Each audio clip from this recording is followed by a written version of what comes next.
নমস্কার বন্ধুরা,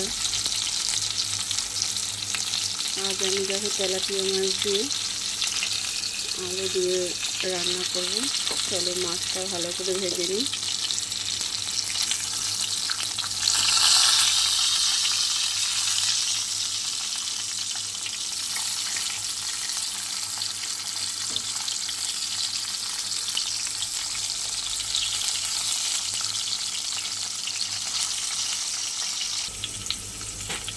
দেখো বন্ধুরা, জিরের গুঁড়ো, লঙ্কার গুঁড়ো, হলুদ গুঁড়ো, লবণ দিয়ে দিয়েছি, আলুও দিয়ে দিয়েছি। এবার আমি একটু ভালো করে ভেজে নিই।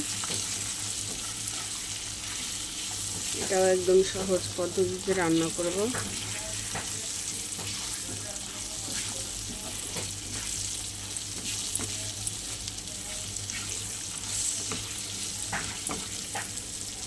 যাদের তাড়া আছে বা তাড়া থাকে, অফিস যাবে, চট জলদি এভাবে করে দেখতে পারো।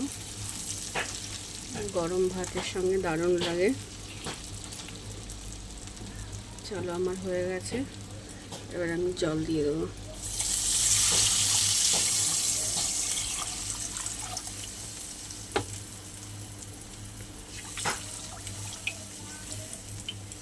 এবার ঢাকা দিয়ে দিই। আলুটা সেদ্ধ হওয়ার দরকার আছে।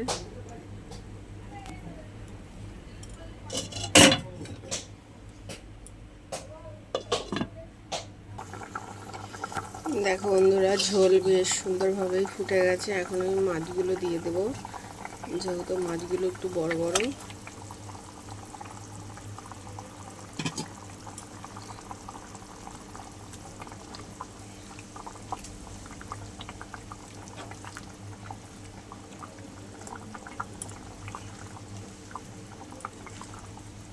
চলো আবার একটু ঢাকা দিয়ে দিই।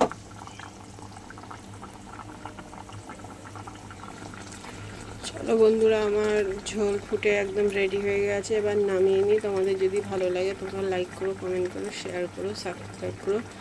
আজকের মতো এখন দুটো টাটা।